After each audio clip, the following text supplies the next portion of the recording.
In the acceptance and commitment therapy world, there's a really well-known popular book called The Happiness Trap. And to give full credit, it's written by the great Dr. Russ Harris. And it's a really well-written self-help book that I would highly recommend to anyone, whether you're someone utilising ACT in your own life, or whether you're a therapist who is learning ACT, or even if you're well experienced in using ACT. I think there is something that you will take away from this book. But I'm not bringing it up to plug or advertise the book. This video isn't sponsored in any way by anyone. I'm bringing it up because Russ raises such an interesting point with its title, The Happiness Trap. From my experience, from conversations I've had with friends and family and clients, people do fall into the trap of chasing happiness. And some of this, I think, is learned from childhood. Now, I'm a parent and I will catch myself saying to my kids things like, oh, don't be sad. Seems like a harmless sentence, doesn't it? But looking at it a bit more, I think it could possibly be sending the message that it's not okay to be sad. Or I could go one stage further and say, don't be sad, now let's do something to try and make you happy, i.e. escape from the sadness. Now that message might be coming across as when you feel sad, do something to make you happy to get rid of the sadness. Do something to push that sadness away. Then over time, there is this avoidance of being sad. And then compare that message with, what happens in actual real life. Life is hard. Life isn't equal or fair. Life will kick you in the ass. Painful things are going to happen. Things are going to frighten you. Things are going to make you angry. And sad things are going to happen. It's inevitable. We will lose people that we love and care about. We will face rejection. We will have to face disappointment and failure. And life's always been like this. Let's think about the really early version of humans. If we think about our cavemen and cavewomen ancestors, they had a pretty tough time.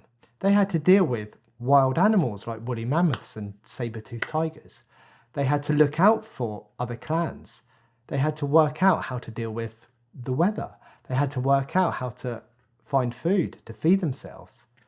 They had to make their own tools to help them with all of this. They couldn't just go down the shop and buy a new hammer or buy a new saw. There was a lot of danger about. So if they wanted to survive, they had to be constantly on the lookout for threats. So our minds developed into being really good threat detection machines. And here is a geek out moment. And as we go through these videos, I know people have asked for a little bit more kind of science and psychology stuff thrown in. So this is one of those short little pieces that I'm going to have. This is a geek out moment. If we think about the evolution of process of change, we think of three processes, and these are variation, selection, and retention. We have a variation of cave people. Some listen to their minds when it informs them of a potential threat, and some don't listen to their minds. We then have the selection process because the ones that do listen to their minds, even if there really wasn't a threat, get to live. And the ones that don't listen to their minds, over time, do not live. That rustle in the bushes was actually a hungry lion and not just the wind.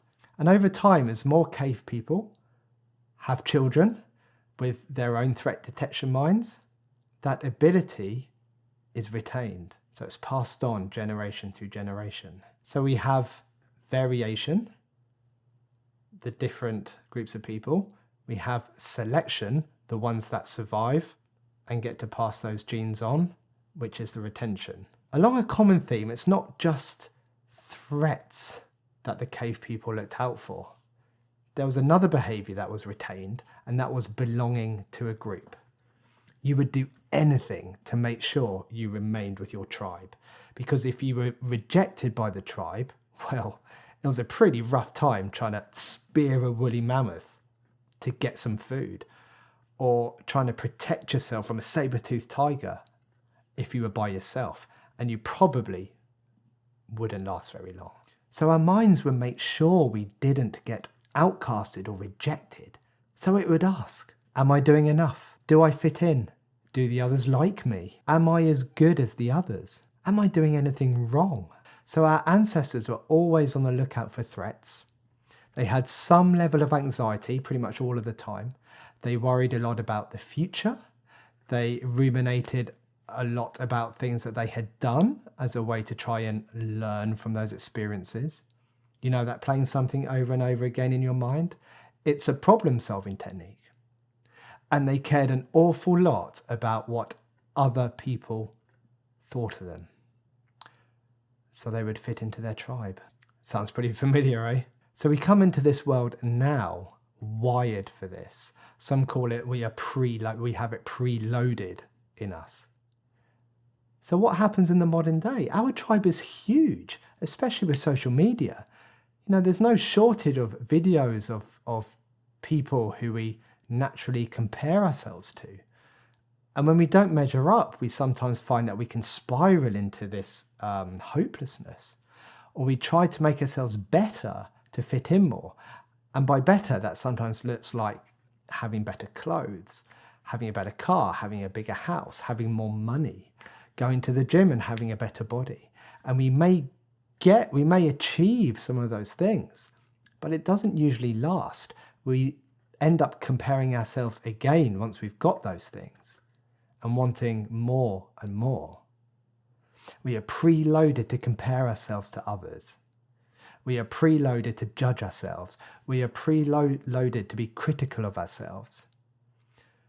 We have the power of having an imagination that can forecast events that haven't even happened yet, that your mind has conjured up as what-if moments, so it can try and problem solve them just in case they do happen. So with all of this going on, I'm sure you can see how hard it must be to try and be happy all of the time. A lot of people think that happiness is our natural state and is the state that we should strive for. But the reality is that we as humans have a wide range of emotions available to us, and we are in a constant flow with them all the time. We have some emotions that some people have labelled good, such as happiness, love, joy. And we have some that people have labelled as bad, such as sadness, anger, fear and disgust. And good and bad aren't really helpful labels for these. We try to avoid bad things and get good things. So this leads us into that story of trying to avoid feeling sadness, anger or fear. And some emotions are more pleasant than others, and some are more painful than others. But we are built to experience all of them. And it's been suggested through the psychological literature that there are 6 core emotions: anger, surprise, disgust, fear, sadness, and happiness. Testing my memory there. So if we were to apply good and bad labels to them, we would have good, happiness, and all of the others are bad. So that doesn't make any sense, to always try and chase 1/6 of what we are naturally going to experience. And we know that the harder we chase after pleasurable feelings and the more we try to avoid and push away the unpleasant ones, the more we are likely to suffer anxiety and depression. So that's a bit of a paradox, isn't it? The more we try to escape from anxiety and depression, the more likely we are to be anxious and depressed. If we are to live a flourishing, a rich and meaningful life and have a sense of a life well lived, then we need to be able to experience difficult feelings like sadness, like guilt, like anxiety, like anger, like fear. But we will also have many pleasurable experiences that we can learn to fully experience during those moments. So what's the point in this video? I'm going to ask you as you move forward with my channel to be open to allowing yourself to feel the range of emotions you are able to as a human being. We are going to be spending some time acknowledging them and opening ourselves up to them and learning how to respond more effectively. We are going to learn to be more aware of the right here and now without getting caught up in our minds when they compare ourselves to others, when they criticize us, when they judge us, when they do all of those things that minds do. And then we are going to become more active participants in our lives, finding ways to regain control over our behaviour and how we want to be in this world, and taking steps, no matter how small, in that direction. And I finish with this final question. As you watch this, what is your mind saying to you right now? As you've been watching this through, what's it been throwing up? If you haven't noticed, then just notice what it's bringing up now. If it's saying, oh, this sounds new, this sounds promising, and is bringing up feelings of hope or a sense of a new direction to go in and feeling pretty positive, enjoy this right now. Enjoy what this is like in this moment, because it will wane eventually, and that's okay. That's what emotions do. That's normal. And if your mind is saying, what a load of nonsense this is, again, acknowledge that. And I invite you to recognize that your mind is doing its job. It's trying to protect you from something that might be difficult or painful for you. If you open yourself up to this and it doesn't work, then you will no doubt feel disappointed or hopeless, and that's painful. And your mind is trying to protect you from that. It's doing its job, and it's doing it really well. So that's it for this short video. I hope it's given you some food for thought as you move forward.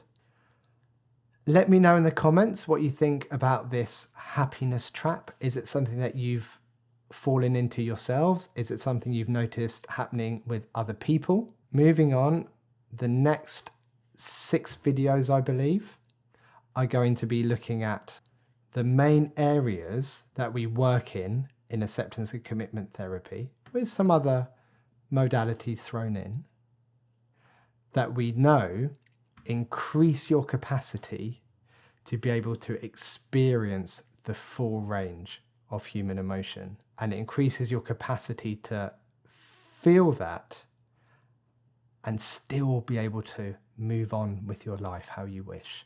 Live a full and meaningful life full of vitality. Take care, everyone. Goodbye.